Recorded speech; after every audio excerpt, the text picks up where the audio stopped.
మన ప్రభువును రక్షకుడైన యేసుక్రీస్తు నామంలో మీకు శుభములు వందనములు తెలియజేస్తున్నాను. అనుదిన ధ్యానమునకు స్వాగతం. కీర్తన గ్రంథం 119వ అధ్యాయం 105 నుండి 112 వచనాలు. హీబ్రూ ఆల్ఫాబెట్స్లో 14వ అక్షరమైనటువంటి నూన్ అనే అక్షరాన్ని మనం చూస్తున్నాం. నూన్ అనగా చేప అని అర్థం. మేం అనేటువంటి 16వ అక్షరాన్ని మనం ధ్యానించినప్పుడు మేం అనగా నీరు, వాటర్ అని మనం ధ్యానం చేశాం. అయితే దేవుని యొక్క వాక్యపు ప్రవాహాన్ని మనం ఆ 8 వచనాల్లో చూసాం. 14వ అక్షరమైనటువంటి ఈ నూనె అనే అక్షరానికి చేప అని అర్థం.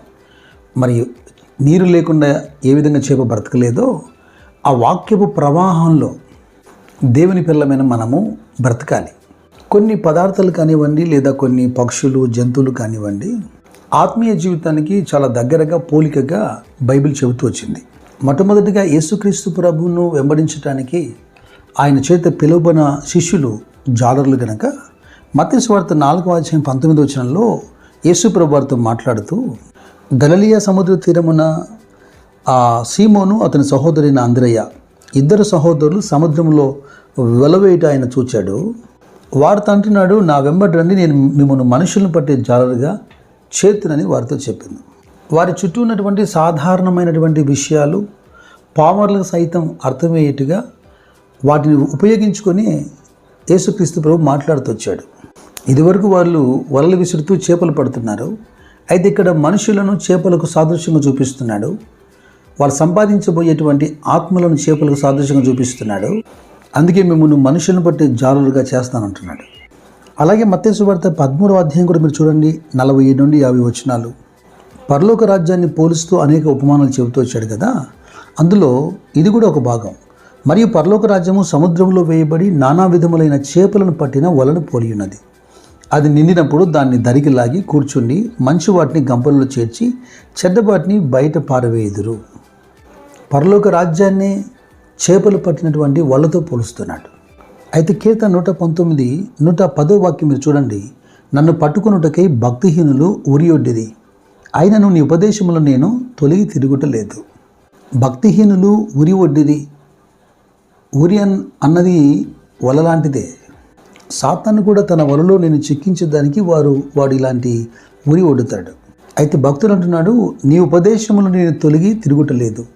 సాతాను ప్రయోగిస్తున్నటువంటి వలలో చిక్కుపడకుండా తను తాను దేవుని యొక్క ఉపదేశము లేదా వాక్యము అనే వలలో భద్రపరుచుకున్నాడు. చేపలు బ్రతికేదానికి పుష్కలమైనటువంటి నీరు ఎంత అవసరమో, ఓ చేపతో విశ్వాస జీవితాన్ని పోలుస్తున్నప్పుడు ఈ నీటికి కూడా చాలా దగ్గరి సంబంధం ఉంది. పేతురు మొదటి పత్రికలో 3వ అధ్యాయంలో 20-21 వచనాల్లో నోవహు దినాల గురించి ప్రస్తావన చేస్తూ పేతురు భక్తుడు అంటున్నాడు, దేవుని యొక్క దీర్ఘశాంతము ఇంకా కనిపెట్టుచున్నప్పుడు పూర్వము నోవహు దినములలో ఓడ సిద్ధపరచుచుండగా అవిధేయులైన వారి యొద్దకు అనగా చెరలో ఉన్న ఆత్మల యొద్దకు ఆయన ఆత్మరూపిగానే వెళ్ళి వారికి ప్రకటించాడు. ఆ ఓడలో కొందరు, ఈ మాట శ్రద్ధగా వినండి, ఆ ఓడలో కొందరు అనగా 8 మంది నీటి ద్వారా రక్షణ పొందిరి. దానికి సాదృశ్యమైన బాప్తిస్మము ఇప్పుడు మిమ్మల్ని రక్షించుచున్నది. అదేదనగా శరీర మాలిన్యము తీసివేయట కాదు, కానీ యేసుక్రీస్తు పునరుత్థాన మూలముగా దేవుని విషయము నిర్మలమైన మనస్సాక్షిచ్చు ప్రత్యుత్తరము. చేప నీళ్ళలో మాత్రమే బ్రతకగలుగుతుంది. నీరే చేపకు రక్షణ. కేవలం నీటి ద్వారా రక్షణ కలగకపోవచ్చు, కానీ రక్షణ పొందినవాడు తప్పక నీటిని ఆశ్రయించే అవసరం ఉంది. ఈ రెండింటిని మనం విడదీసి చూడలేం. యేసుక్రీస్తు ప్రభు దగ్గరికి రహస్యంగా మాట్లాడడానికి వచ్చినటువంటి ధర్మశాస్త్రోపదేశకుడైనటువంటి నికోదేముతో ప్రభు అన్నాడు, నువ్వు తిరిగి జన్మించకపోతే పరలోక రాజ్యంలో ప్రవేశించలేవు అన్నప్పుడు ఆ నికోదేము అంటున్నాడు, ముసలివాడైన నేను తల్లి గర్భములకి ఎలా వెళ్ళి తిరిగి జన్మించగలుగుతాను? అప్పుడు యేసు ఇట్లా, నేను ఒకడు నీటి మూలముగాను ఆత్మ మూలముగాను జన్మించితేనే కానీ దేవుని రాజ్యంలో ప్రవేశింపలేడని నీతో నిశ్చయంగా చెప్పుచున్నాను. అయితే ఈ సమయంలో మీకు మరొక ప్రాముఖ్యమైన విషయం నేను చెప్పాలి. క్రైస్తవ సమాజానికి బాగా తెలిసినటువంటి ఒక పదము, దాని యొక్క పోలిక కూడా నేను మీకు చూపిస్తున్నాను.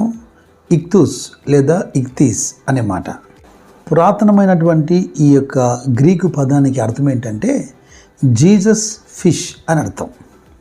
ఎర్లీ క్రిస్టియానిటీలో యేసుక్రీస్తు ప్రభువును నమ్ముతున్న వారందరినీ హింసిస్తూ చంపేస్తున్నప్పుడు రహస్యంగా క్రైస్తవులు కొనసాగాల్సినటువంటి దినాల్లో వారి ఐడెంటిటీని వాళ్ళు చెప్పేదానికి వారు ఉపయోగించేటువంటి గుర్తు అన్నమాట.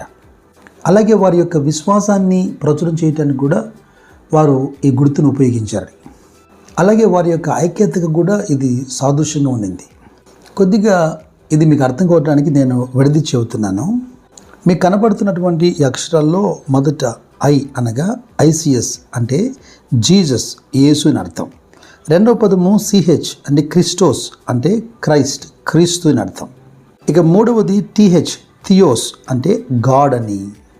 నాలుగవ అక్షరమైనటువంటి వై ఇయోస్ అంటే సన్, కుమారుడని.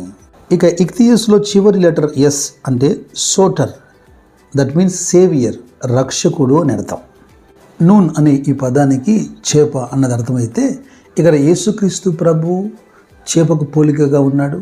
అలాగే తన పిల్లలైనటువంటి విశ్వాసులైన మనం కూడా చేపలకు పోలికగా ఉన్నాం. గాలి లేకుండా ఎలాగా పక్షులు బ్రతకలేవో, నీరు లేకుండా ఎలాగా చేపలు బ్రతకలేవో, దేవుని వాక్యం లేకుండా బ్రతికే ప్రయత్నం చేయొద్దు. ఏలైనగా పరలోక రాజ్యాన్ని చేపలు పట్టిన వాళ్ళతో పోల్చినప్పుడు వలలో ఉన్నప్పటికీ చనిపోయినవి, పనికిరానివి తీసి పక్కన పడవేస్తారు అని అంటున్నాడు. మీరు దేవుని సంఘంలో ప్రయోజనకరమైన ఒక బలమైన చేపలాగా ఉండాలని, అలాగే మీరు దైవరాజ్యపు వలలు కలిగి అనేక చేపలను పట్టే జాలులుగా, దట్ మీన్స్ మనుషులను పట్టే జాలులుగా ఉండాలని, ఇటువంటి శ్రేష్టమైన అనుభవాల గుండా ప్రభు మిమ్మల్ని నడిపించాలని నేను మీ కొరకు ప్రార్థిస్తున్నాను. ప్రభు పరిచర్య కొనసాగిస్తున్నటువంటి పేతురు యొక్క ఆకలి తీర్చడానికి నోటిలో షెకెల్ని కలిగి ఉన్న ఆ చేప ఎంత ధన్యకరమైంది. ప్రభు తన పరిచర్యలో మిమ్మును, మీ సామర్థ్యాన్ని, మీ యొక్క తలాంతులను ప్రయోజనకరంగా మార్చును గాక. God bless you.